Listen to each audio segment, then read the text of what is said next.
wherever you go, people want to have a dignified livelihood.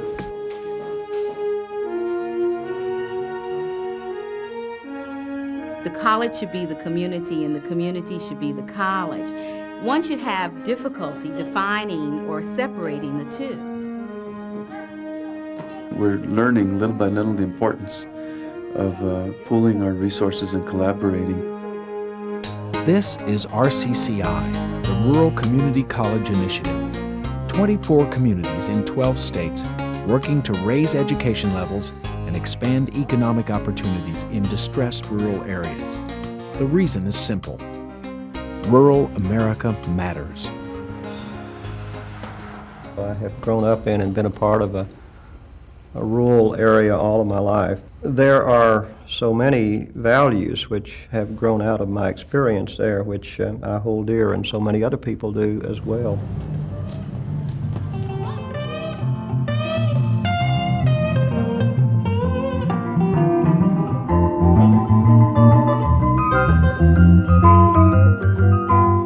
The culture of rural America contributes a lot to our whole nation.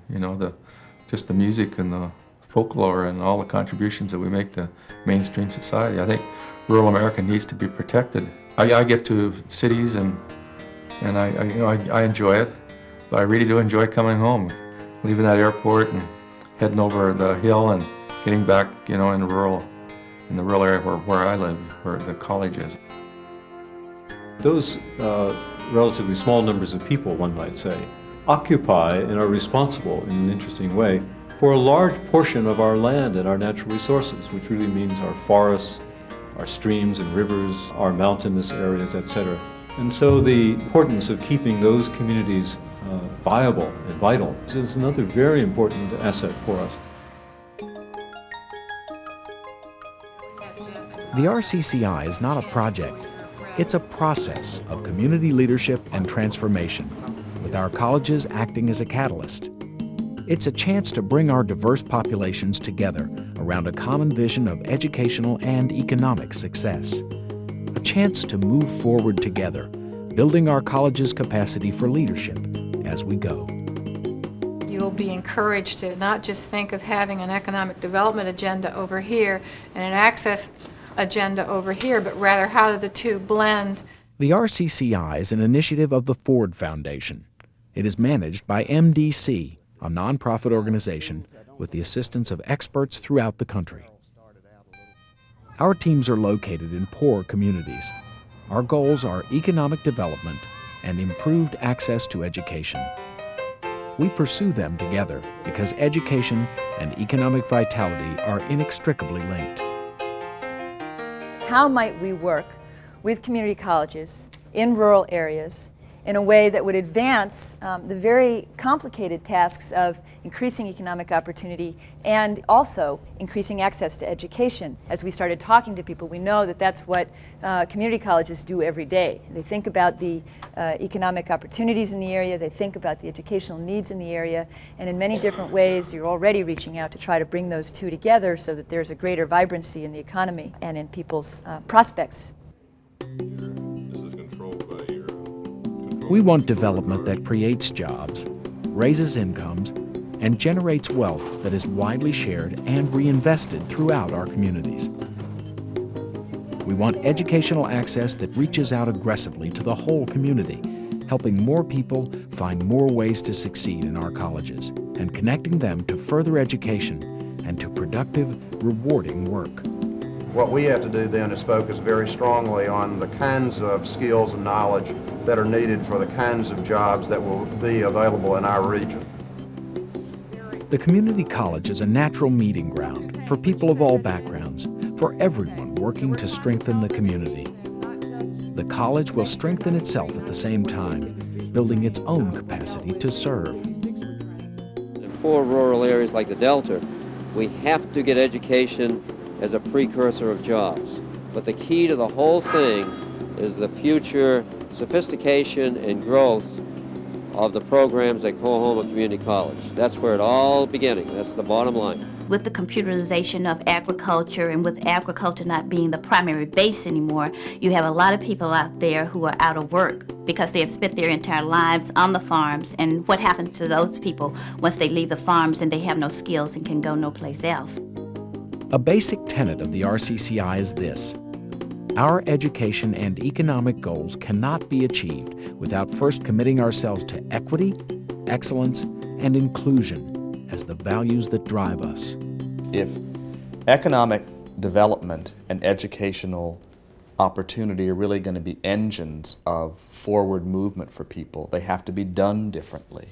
We've had economic activity in a lot of these rural areas, but if you look at who has benefited, it's been a fairly narrow band of people. We have significant poverty. We're going to be doing development in such a way that new and larger numbers of people will be the direct beneficiaries. In that sense, the equity-oriented approach to economic development is very countercultural. This just wasn't an exercise. It wasn't just coming to a meeting once a month. There was something that was going to come out of this that would be beneficial to not just the college, but to the community at large. Teams are the heart of the RCCI, planning what to do and doing it. We think a small core team at each college, working together, can transform the college and the community. We don't want just another child care center.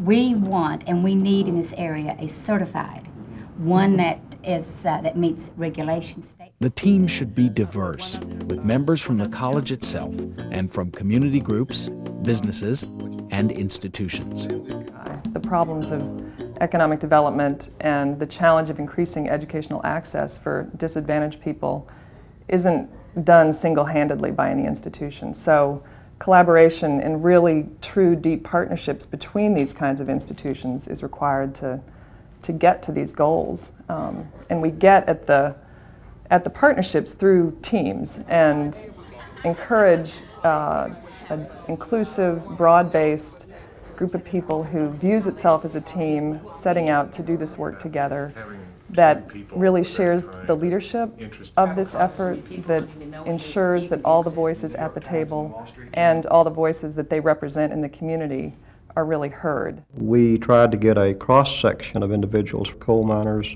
union representatives, bankers, and they have helped us tremendously, I think, to broaden our perspective, to look at a different way of doing things.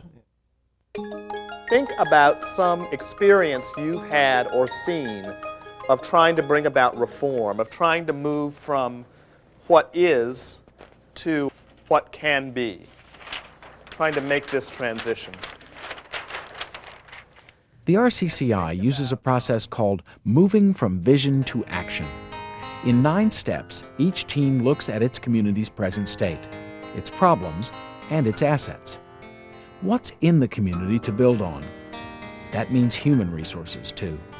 What we really are trying to do, though, with the RCCI is to help change institutions. Not us change institutions, but you change institutions, to help build capacity so that when the RCCI money runs out, and at some point it will run out, something permanent will be left behind. Working together as a partnership, each RCCI team sets specific goals for economic development and for educational access. Goals, meaning not how many more programs, but how many more graduates, more jobs, more businesses, and business growth will it take for us to be successful as a community. Next, they decide on strategies to reach the goals, policies, programs, and investments. These programs may be in the college or in the community. Ideally, they'll lift up both. So what else we want to add? Conduct seminars aimed at women and minorities. Oliver County has this program for young females, 10th and 11th grade, I believe. The strategies need to connect very specifically to the economic development and educational access goals that sites have set for themselves. For example, we've had some sites develop distance learning strategies where they offer classes and business advice miles and miles away from the campus itself. Other sites have focused on small business, developing small business centers to offer technical assistance, and also offering courses on entrepreneurship. Still, other sites have set up really strong partnerships with elementary and middle and high schools to help kids understand that they can succeed at college if they just stick with it. How many of you plan to graduate from high school? Better be everybody in this room. Okay. One of the reasons we're here, one of the reasons the Ford Foundation invited us is because we did what his homeboy said. When you ain't got as much money as the power brokers got, and when you ain't got the connections they got, you got to outwork them. And one thing that you're going to have to do, you're going to have to come to the realization that people are not going to buy into what you're saying. They will buy into what you're doing. And you got to be willing to work hard enough. You got to be willing to hang in there. The RCCI depends on teams, meaning it also depends on each member of the team making a commitment of time, energy, and the willingness to share in the work of community change. Rural poverty is not inevitable. If we have low expectations about what rural communities are going to be, then we get what we plan for. If we commit ourselves to excellence and understand the power of education to move us ahead, we can achieve prosperity in our rural communities and sustain it for generations. The RCCI is building a network of rural communities that do understand and can achieve. I think it's step one in a long, long journey that we have to undertake yet. Step one in that at least we have the major players coming to the table as equals. That's the positive side of it, that if we are working together, we should build on those relationships. And I see that happening with this development project with the community college and the Ford Foundation. And that's great. I mean, we've needed something like this many, many years ago. But if this is the time, this is the time, and so we should march forth and do it.